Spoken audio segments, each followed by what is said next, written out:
Yeah, there is a battle between good and evil, between every individual and themselves, you know, between what's right is right, it's Christ, and what's wrong is wrong, that's the devil. And I have to admit, doing right in my life and doing wrong in my life, but George... This was David Koresh when we first met him in an exclusive interview back in 1987. At the time, he was known as Vernon Howell, and he was involved in a deadly dispute for control of the Branch Davidian sect. Even then, his enemies were saying this self-proclaimed son of God was closer to Satan. George says you're a warlock, and that you have the sign of an upside-down cross on your chest, and that's the sign of a warlock. You've studied Satanism. I never was involved in Satanism, but you can see I'm a musician. You see, the guitars and stuff. There was a time in my life where I was seeking after Christ and all that, and I had come to the end of my rope in life, and you know, what I did was that I took a 5 and dime store cross and all that, and I was there mounted with a candle, you see, and it fell on my chest.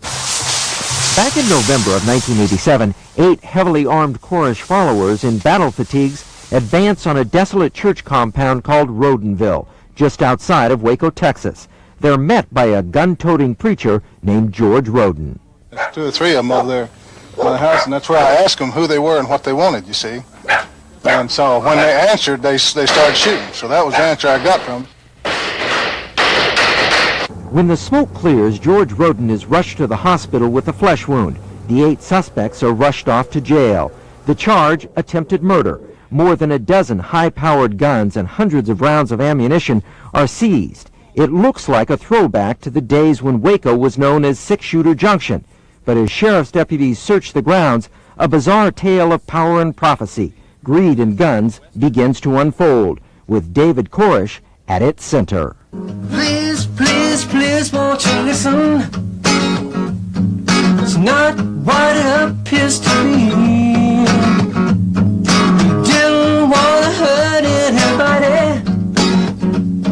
It's that I want people free. 28-year-old David Koresh sang of a madman living in Waco, a song made more bizarre by what's happened in the last 2 days. At the time, he was describing George Roden, his rival, in a battle for the hearts and minds of a tiny religious sect called the Branch Davidians Seventh-day Adventists. David admitted leading the raid on Rodenville, but says it wasn't George's life he was after, just pictures of the dead person in this casket. Roden dug up the casket from an unmarked grave a year earlier and reportedly challenged David to a divine test.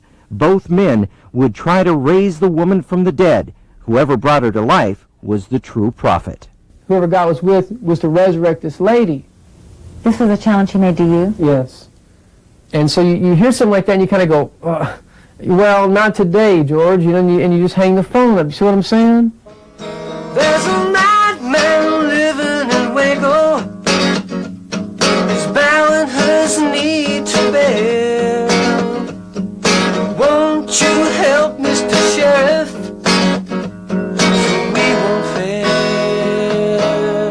David asked the sheriff to charge George for vandalizing a grave, but the sheriff said he needed pictures of the actual body. So David went back to the scene equipped with a camera, army fatigues, and an arsenal of guns. Why did you need to go with 8 men in army fatigues and submachine guns? Army fatigues? You mean Kmart hiding suits. Submachine guns? We had no submachine guns. There was no automatic weapons. We went there to take the pictures, and then what we would have is we would have legal authorities who would take it into their hands and drive George off the land. The sheriff says they also had no film in their camera. George believes the casket was a cover story, that they really came to bury him. He burned down our administration building. He raped my mother. And now he came out here and tried to kill me. Koresh denied these allegations. At the center of the controversy is a 77-acre compound that was the site of the bloody shootout with federal agents this past Sunday. The compound, now called Mount Carmel, was originally named Rodenville and was founded in 1959 by George's parents as a home for the religious sect. George feels it is his by birthright, sort of divine mission. But David says George stole the compound from the people who built it, and he took his followers to just outside Palestine, Texas. There's a little little children living in the cold, can't you see? And all the while, how can you turn your back on their plea? Just keep them cold. My baby's been sick also. You see, I live in a bus, okay? Older people live in 8x12 shacks. Would you want your 83-year-old grandmother to be driven off a place where she'd put time and effort for 25 years, all because a guy thinks he inherited it? Even back then, Mount Carmel looked more like an armed camp than a religious retreat. The entrance was blocked by the sort of barricades one expects to see in Beirut, not in Waco. The gate is protected just like the White House is, like they should have protected the boys in Lebanon. And What's the purpose of that? well, that's to stop car bombs from coming in and blowing me up or any of the people here. You expect these people to come back, It's just a matter of time. and there'll be another gun battle. I don't imagine they're coming with BB guns like they said they had before. And it don't look like this is BB gun action to me. Are you going to go back and take that property by force? The authorities have it in their hands, and that's where I'm going to keep it from now on. The bitter struggle between George Roden and David Koresh, which first brought David Koresh to national attention on a current affair, had a bizarre ending. The charges against Koresh and his followers didn't stick, and they were all freed and the charges dropped. I've never been in trouble my whole life. But David Koresh is in big trouble now. Trouble prophetically foreshadowed as long ago as 1987. I don't believe in people driving off people at gunpoint. When someone fires a gun at you, your way of thinking is totally changed. Do you consider yourself a prophet? Let me say this much. I consider myself someone who's found grace in the sight of Christ. And if I can be a prophet to you by giving you a study about the Bible, then, yeah, I'm a prophet.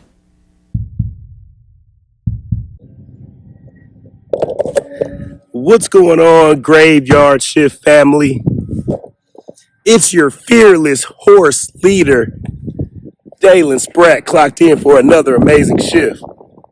Y'all, I lost my voice earlier this week, but it's starting to come back. But I had plans to be in Texas, and I had to come to Tyler, Texas to do this shift. You see, back in the day, well, first and foremost, just bear with me with my voice, y'all. Shifting ain't easy, but somebody has to do it. But back in the day, there was this guy named David Koresh. I was a little kid, but I remember it happening. I had to be maybe like 8 or 9 when David Koresh, the cult leader, took over the Branch Davidian, I guess, church in Waco, Texas. I think it's called like Mount Carmel or something. Y'all, them boys had a 51-day standoff with the police that ended up with like 70-something people being killed in a fire, some being shot. Like, it was just a crazy, crazy time. But I never realized that he was buried in Terrell, which is about an hour and a half outside of Dallas. So I'm here in this resting community. I will put the name of the resting community right here on the video. But in the very, very back, ironically, it's called the Last Supper section. And literally right under this big tree back here at the back of the cemetery, the entrance is way back there, but tucked away, you have Mr. David Koresh in his father's hands, August 17th, 1959 to April 19th, 1993. Every picture I normally see is like, people leave things here for him. But it seems like someone came here and literally wiped away everything. Like, there's not a flower, not a card, no memorabilia.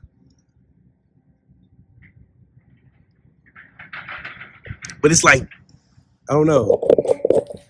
It's just interesting to think about. At one point in time, this man had hundreds of followers that believed that he was literally like almost the second coming of Christ, just to end up right here. No visitors, no memorials, no I love yous, no I miss yous. Everything he garnered. And this is what he's left with. David Koresh.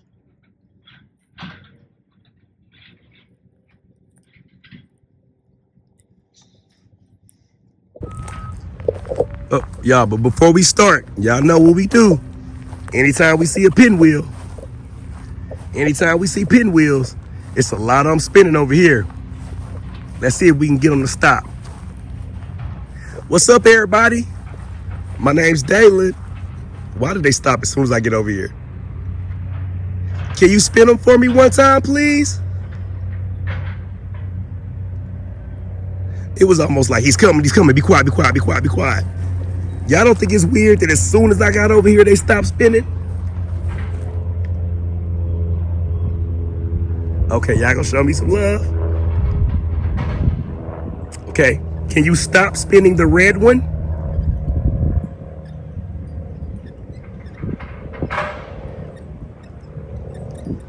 Can you just stop the red pinwheel?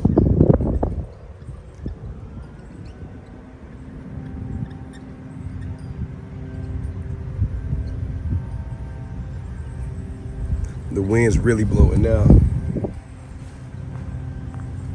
All right, y'all, I'm gonna let y'all go. I just think it's real beautiful when you have all the pinwheels going.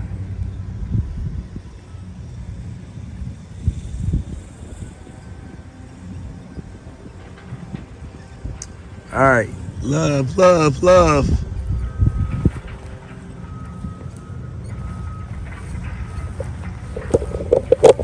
It's just all, anytime I see a pinwheel, I have to try to see if I can get some type of communication going. But I did think it was funny how all the pinwheels just stopped when I walked up on them. They was like, shh. But yeah, let's get to it.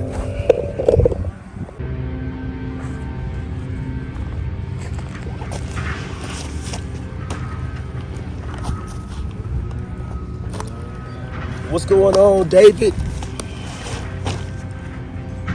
My name is Dalen, and I'm with a group of people called the Graveyard Shift. Excuse my voice. I lost it a couple days ago, but now it's starting to come back. But I'm only here for a short period of time, and I didn't want to miss this opportunity conversing with you or attempting to converse with you. So despite the voice, man, I'm going to push through it. Your birthday is one day after my mother's. You're August the 17th. Oh, so your birthday was a couple days ago.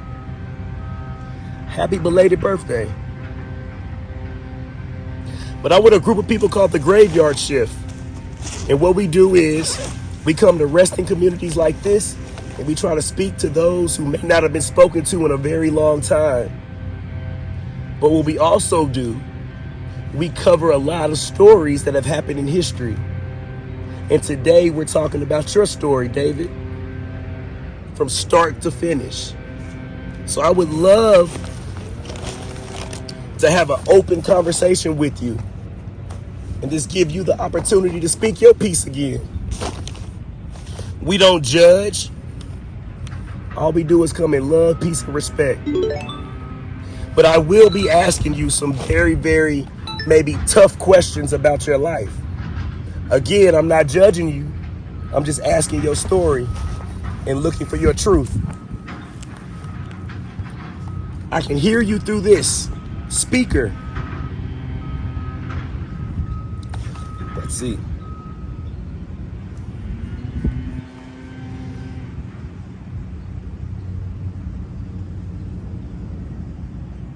Can the person that I'm sitting next to please tell me their name?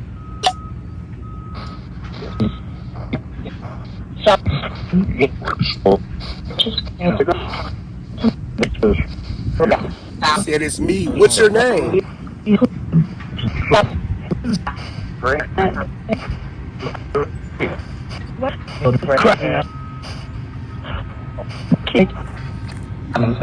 Can you tell me your first name?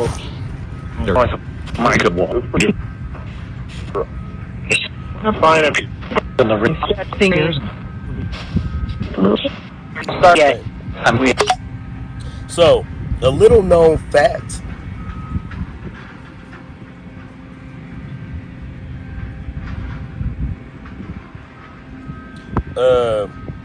A little known fact about David Koresh. His first name is really Vernon. He changed his name to David Koresh. His name is actually Vernon. Vernon Wayne Howe. So David, let me ask you this. Would you rather be referred to as David or Vernon?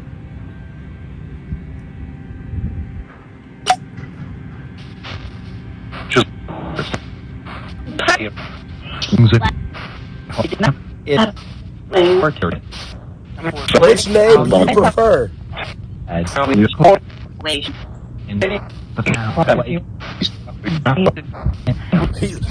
Wow. I know you just heard say David. Okay, there it is. David. Thank you for that. So David, do you mind if I ask you a few questions about your life and your story?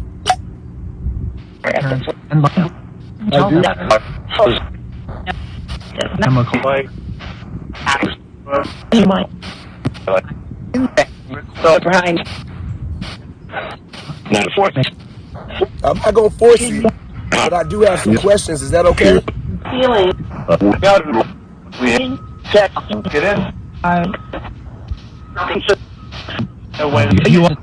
Okay. As to be very accurate, I have notes on this one, y'all.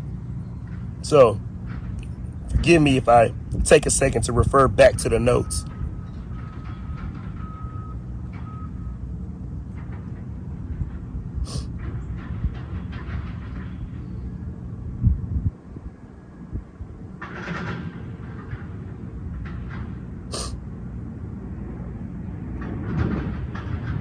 Okay, David, now I'm going to take you back. So your mother was 14 and your father was 20 when they had you. Your mother had a couple of divorces, so you was really moving around. They said that you end up living with your grandmother and your aunt.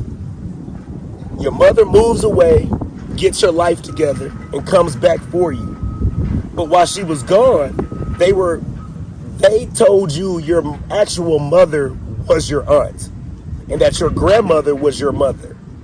So now at 5, you're just having this whole situation dropped on you. The woman who you thought was your mother is not. A woman who you thought was your aunt is your mother, and now you're being forced to go live with her. How did that affect you as a child?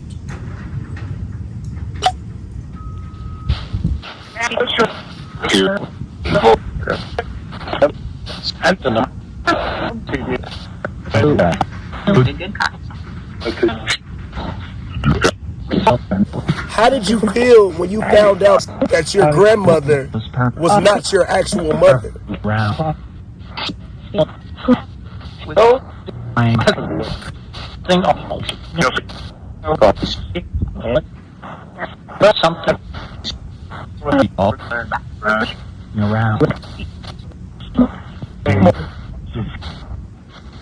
Did you want to go live with your actual mother?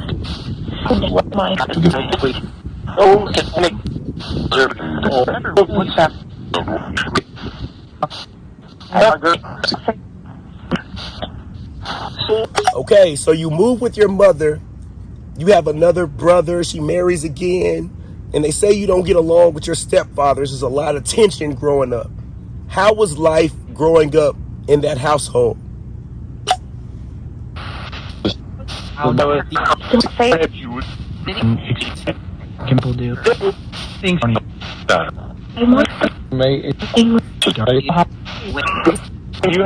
Were you abused as a child?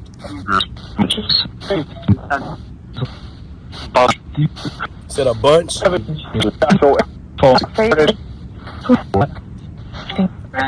There are reports that said that you were assaulted as a child by a family member. Is that true?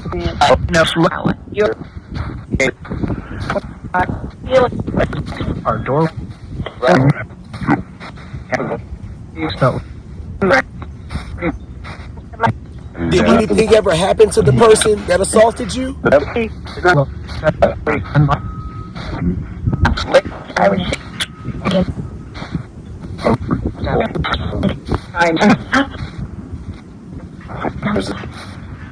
Did you ever tell anyone?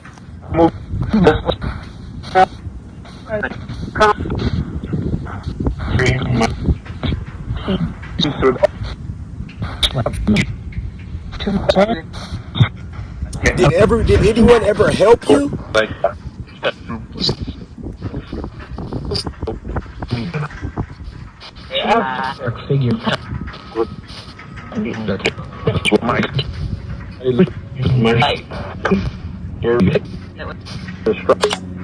So David, they say as you got older, when you were 19, you had a sexual relationship with a 16-year-old girl, and she became pregnant. They say that she took her baby and literally cut all contact with you. So you never had a relationship with her or the young child. Is that true?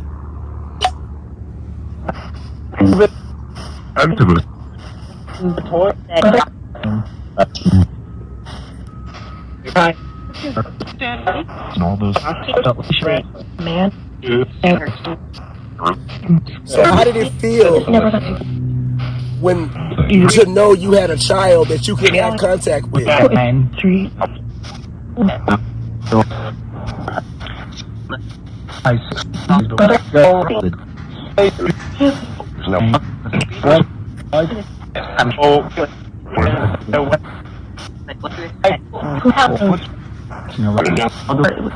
But do you feel like your relationship at 19 with a 16-year-old girl was inappropriate?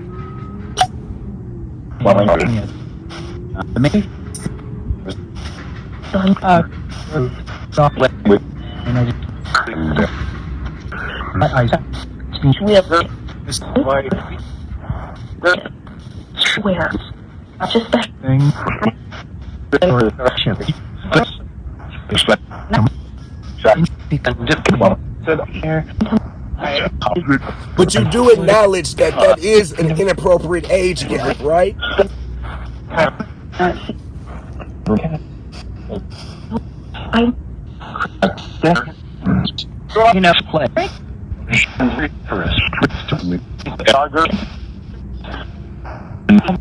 But I'm also curious because it seems like throughout your story, you have a history of, well, I was going to say younger, but as I move on with the story, you have a history of age gap relationships, some being illegal with minors, and then some being legal but with your elders. Is that true? No thanks. No thanks. Paranormal. No thanks about what? Are you saying you didn't like young girls?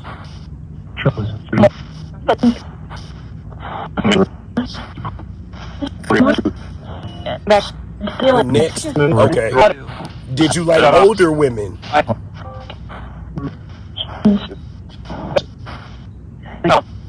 No?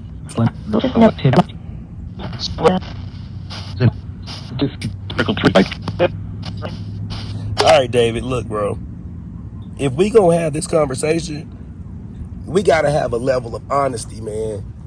Like, I'm not judging you, but I'm for sure trying to have a real conversation, man. And it don't make no sense for me to be asking you questions if you just gonna sit up here and lie.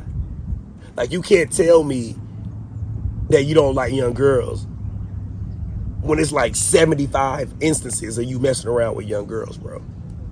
You can't tell me you don't like older women when the rumor, now this is a rumor, that when you moved into your next chapter of life, you were like 21, you got in a relationship with a 60-something-year-old woman. Granted, she was the leader of the organization you were trying to be a part of, so you could have had other reasonings behind your relationship. But the word on the street is you got her pregnant. Now, she miscarried, but you got her pregnant. Now, is that true?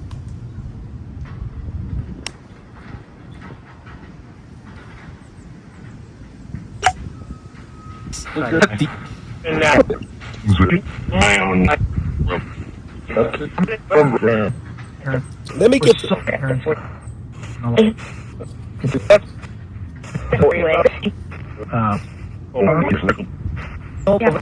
Let me get the actual name for you, David. Okay. David, bro. You got a wild story, man.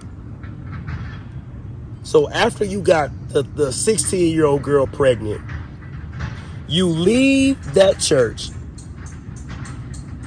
and you join, this is when you join your mother's religion, which was a Seventh-day Adventist church.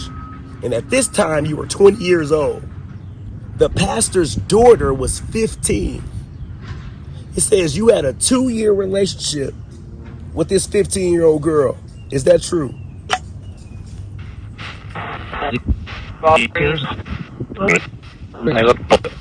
You said I loved her. But how, bro? She was 15. How about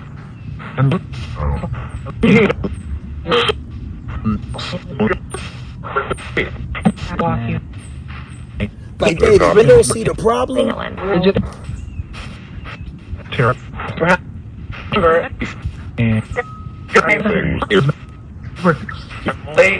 So they say that you loved her so much that you ended up going to her father and told him God told you that she's supposed to be your wife. Did God tell you that, David?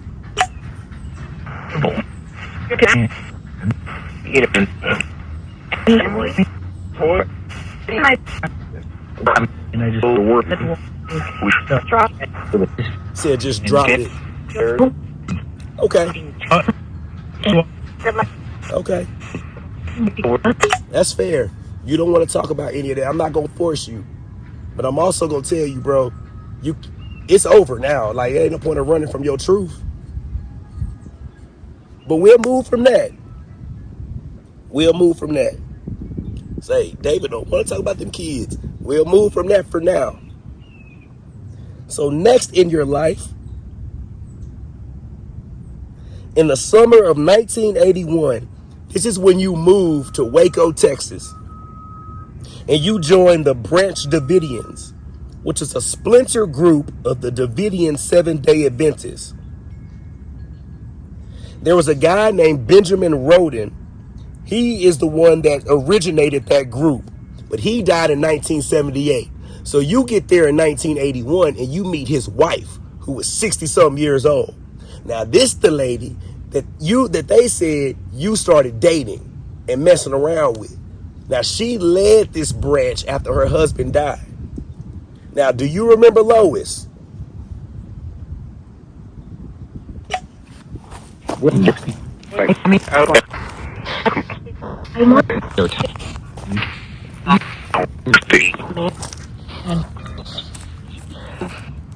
What was your relationship like with Lois like? Said grandma.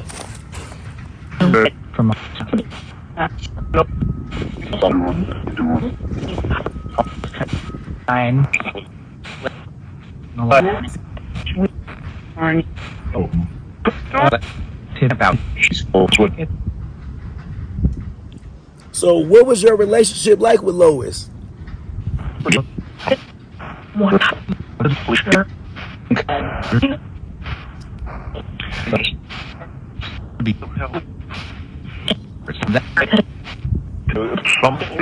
Did you love Lois? Not really. It was an act. But what was your purpose? What was the purpose of having that relationship?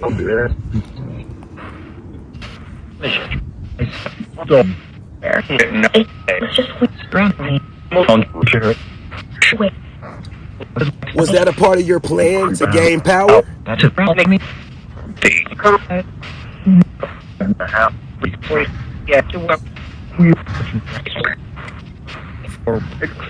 No. Okay. Did she become pregnant?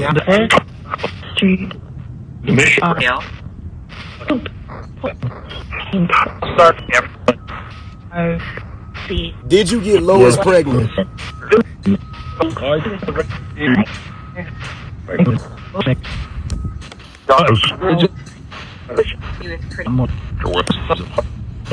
Okay. So this is where the story gets a little spicy.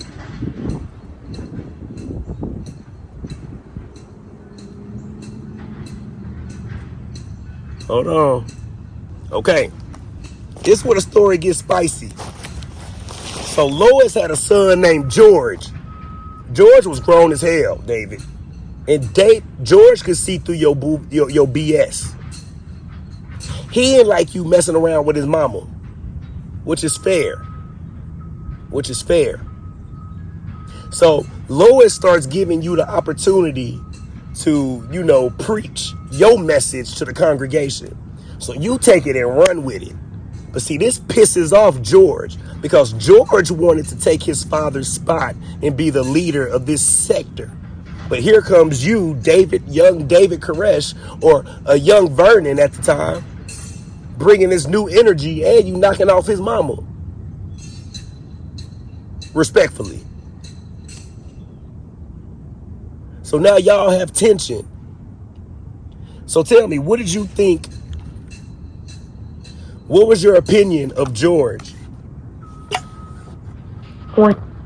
Difficult. Difficult?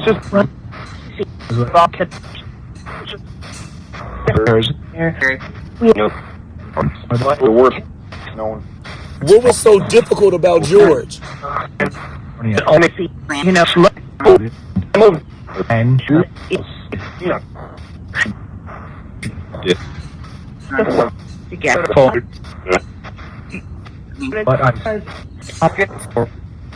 Do you feel like you and George wanted the same thing?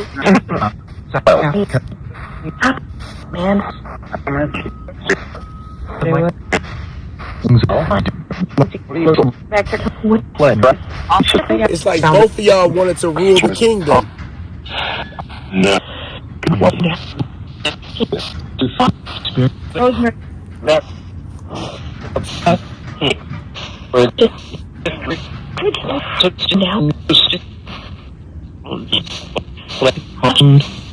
Okay, now they say as the tension was arising, a $500,000 building was burned down. And George thought you burned the building down. So I'm asking you here right now, David, did you burn down that building on y'all sector?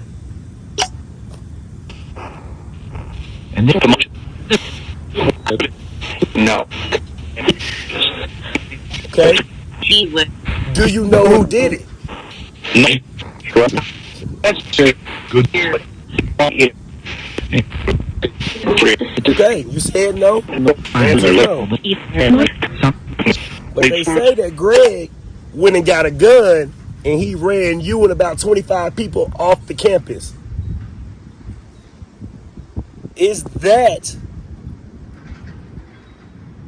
or excuse me, not Greg, George. They say that George just felt like it was you. He got a gun, pointed it at you, and made you leave. Is that true?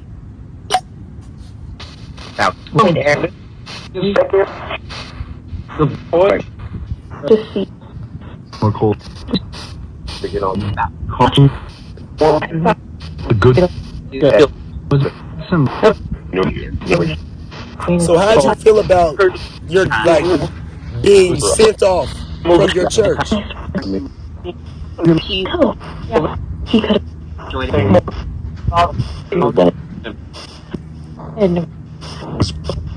Essentially, you were banned from your community. How did that make you feel? Here to do right.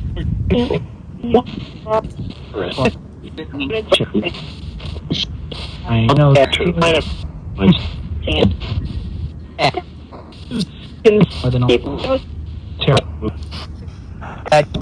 So they said that you moved like 90 miles away from Waco, and you and the 25 people that left with you struggled for about 2 years living in tents and buses, just trying to really get your community together.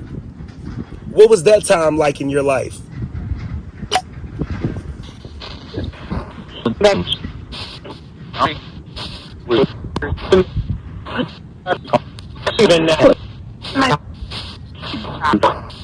No.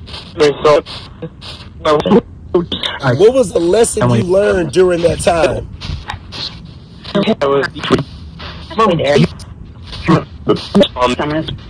That's just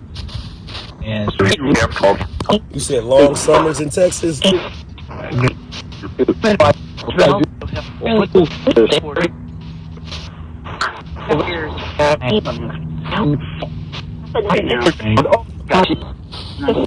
But this is an interesting turn. So they say George takes over the sector, right? He's done kicked out David. David's got 25 people. They living on the side of the road in buses and encampments. George is on the compound, feet kicked back. Ain't nobody hitting his mama no more. He running the kingdom. David still wants his spot back. So they say George sets up like a friendly wager. They say George says, let's see who can resurrect the dead. This is what George says. So George is like, we gonna get a dead body, and whoever can resurrect buddy, then you get the keys to the kingdom. You can be king of the Branch Davidians, but you gotta raise the dead. So David was like, for sure, bet. Where we gonna get a body from? George was like, I got it under control. I'm gonna go get the body, then we gonna sit up here and meet up, and whoever can resurrect it wins. David was like, cool, go get the body. So George goes to get the body, literally exhuming a body so they can try to resurrect it. But while doing so, David goes to the police and says, y'all, I don't know if y'all have heard, but George is out there digging up bodies illegally and doing all type of crazy stuff. I don't know what he got going, but y'all might want to go check it out. The police was like, look, David, we can't just go over there without any proof. So like, we need proof, like a picture of the body. Like, is there a DVD of George holding the corpse? Like, brother, we need some evidence. Because right now, you just sound like a hater. David was like, cool, I'm going to go get y'all some evidence. David and like 7 of his like most loyal followers end up breaking onto the campus where George was. And like a big old shootout ensues, and George gets shot. The police come, David and all of his group gets arrested, and they get charged with attempted murder. Now they get lawyers and they go through the trial process, and literally everybody is acquitted, including David. Now, George is just going wild. Somebody comes up to George, a guy, and he says that he's the Messiah. God has told him that he is the Messiah, and he is to tell George that he is the Messiah. Y'all, George picked up an axe and sliced this man in the head, killing him. Y'all, they threw George in the mental hospital. George got thrown in the mental hospital because he literally killed a man by whacking him in the head with an axe for proclaiming to be the Messiah. Now, George is gone, Guess who need leadership, baby? The Branch Davidians needed new leadership. And guess who came back a-knocking? David Koresh. Now, David, did I spit that story pretty accurately? He said nice. That was good. So was it pretty true?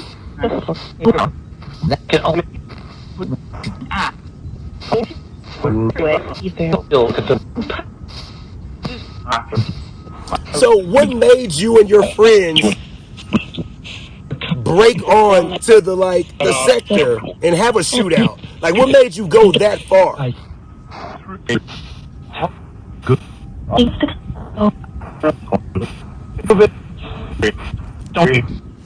You said greed.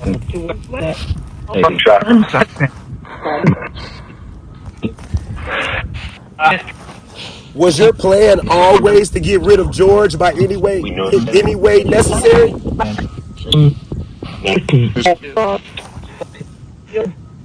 You said, yep. Were you surprised when he killed that man with an axe?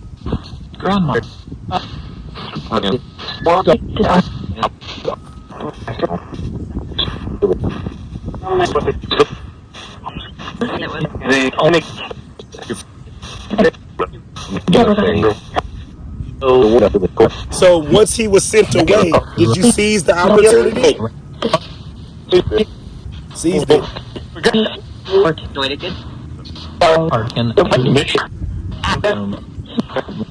How did you feel when you gained your throne?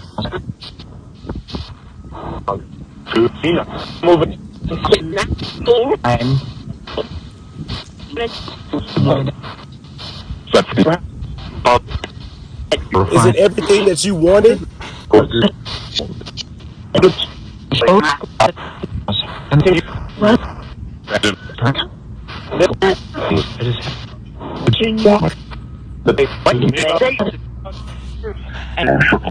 But what was your purpose? Like, what did you want to gain from your leadership? Did you want to help people? Or did you have like ulterior motives, self-serving motives? What was the bigger picture for you, David? Great.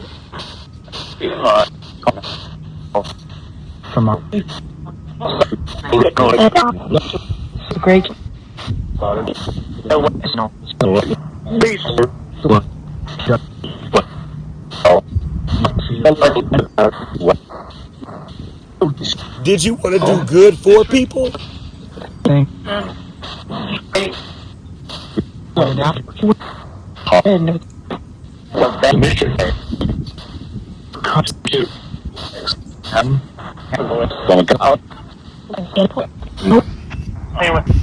Now, David, we finna have to have a man-to-man conversation right now, Brody. So this is the part of the story where, you go left. Well, you had already busted a couple of lefts, but now you damn near done made a U-turn. You done made the block now. But they said once you took over the Branch Davidians, this is where you changed your name to David Koresh. David being, Davidian, King David of, the seed of King David, and Koresh being Cyrus from from Cyrus, Cyrus. So you literally just built up this persona. But in doing so, you made yourself to be the only true seed. Like if a child did not come from you, then that child was not worthy or not of God. And you were using sex as a binding agent for your group. What was that all about? Spratt. Was it because I like sex?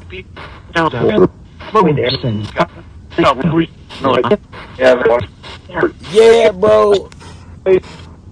A lot of people like to bump uglies. But, bro, you can't take it from somebody, and you sure can't force nobody. Like, what did that do for you? Was it like a power? Was it a sense of power to tell a husband he can't sleep with his wife and that only you can sleep with his wife? What did that do for you, David? From our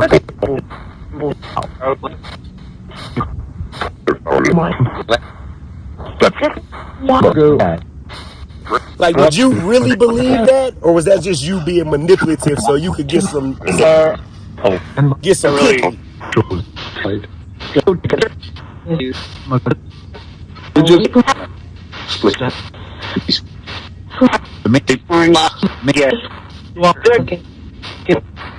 I know. Like, did you really believe it? Like, seriously, did you really in your head believe that you were this Messiah and like you were the truth and your seed was the truth? And like you were doing the service of God by implementing your seed into these women? Or was you just trying to stick your hand in all the cookie jars? Seriously, respectfully. Like, that's what you were trying to do. You were trying to literally have sex with every woman in your encampment. Like being territorial. Like, which one was it?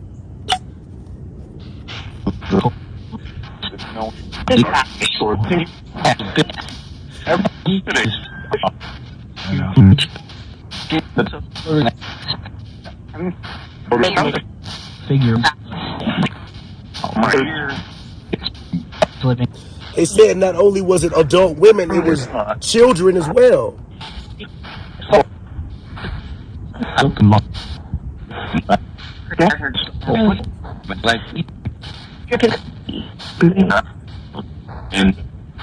Like, that's what prompted your investigation, was all the allegations of the underage children that you were sleeping with. Well, you can't be an underage child, can you? Like, you're all the children, period. Like, that's what set off everything for you. How do you feel about that?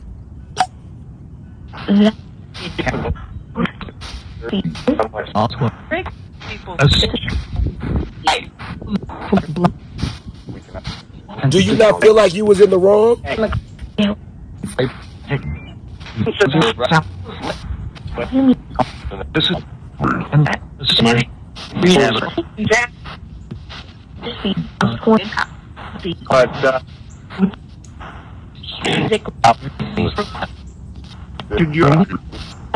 That's what brought the attention of all the police. That's what started the standoff. So what were you thinking? 51 days standing off with the police, hostages and all. What was your plan? And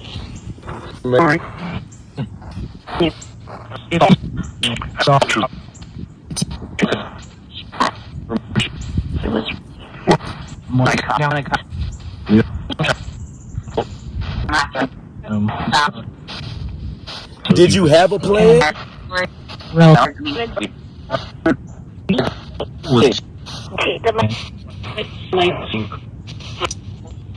kind of. Y'all, what I can tell you about this resting community, every once in a while you'll go to a resting community where you'll just feel like there's a lot of activity around. I know this sounds weird, so for people that stumble across this video who may not be a part of this community, it's like sometimes you can see someone walking in your peripheral. It doesn't happen all the time. It happens every once in a while. But today, while having this conversation, I've probably seen about 5 or 6 people walk in my peripheral. That's why I keep looking back, because there was a couple people over here digging a grave, some people that worked here. So I heard some people talking and I looked back. They were gone. And then I saw a couple people just moving in my peripheral, and I'm just thinking, oh, they must be back. But literally it's nobody. So I don't know, I just wonder what makes a resting community more seemingly have spiritual foot traffic, if that makes sense. Let me know in the comment section what you think. Like, has that ever happened to you where you felt like you just seen someone walk by in your peripheral? But David, back to your 51 days. What did you think was going to happen during that time?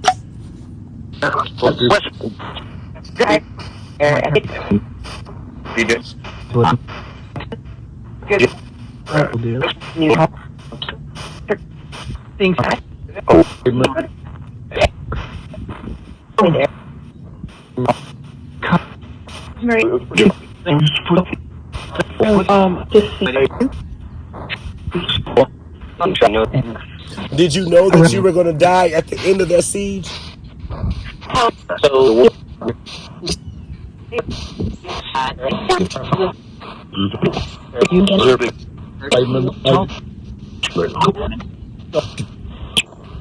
Do you feel like you deserve to go out the way you went out? I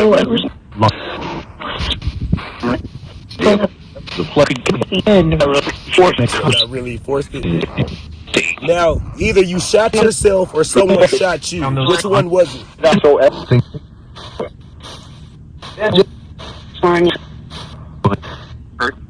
Chemical.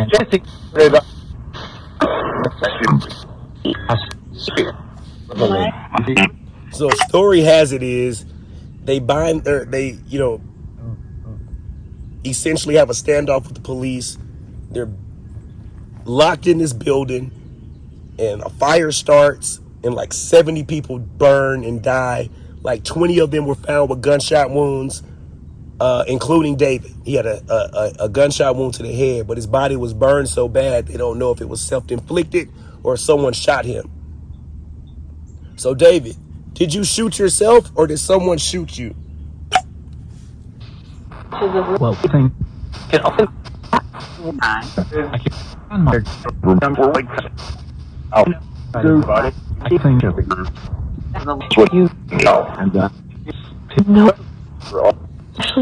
Do you have any regrets?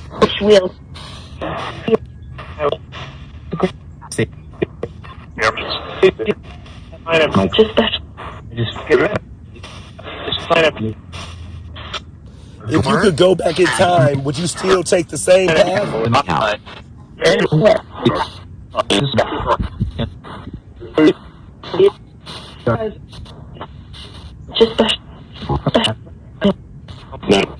Something cool.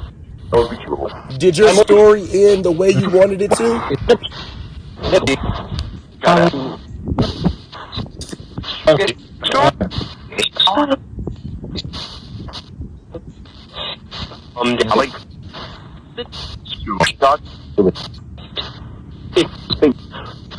I think someone even said that you were supposed to like be resurrected or come back.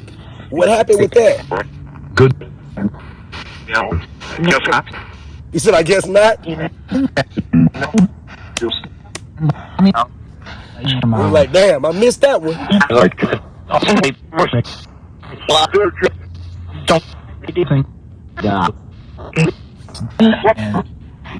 David, I'm going to ask you one last question, brother, and I'm going to get up out of here, man. And it's going to be as blunt as I can make it.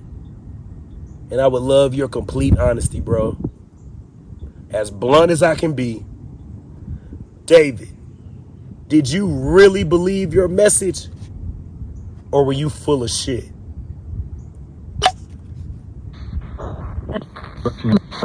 Said, oh, no. Okay, I would.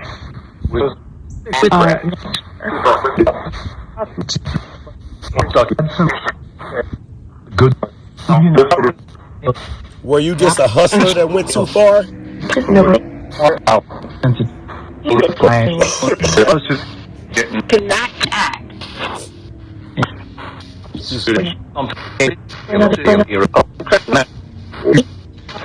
Like, did you? You were always lying, huh? No.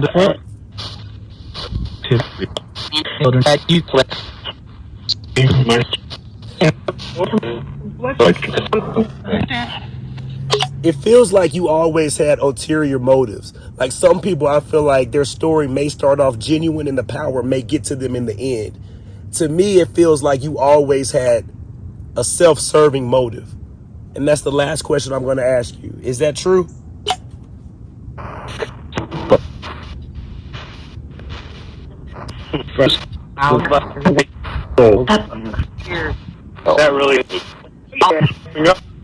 he would All right, David.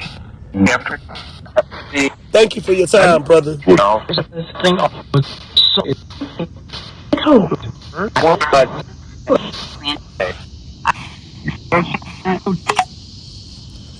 I don't know, family. I'm sweating, though. What do y'all think about that conversation?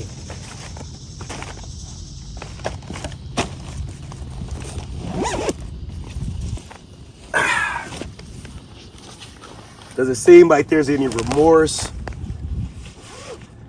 Does it seem like there's any, like,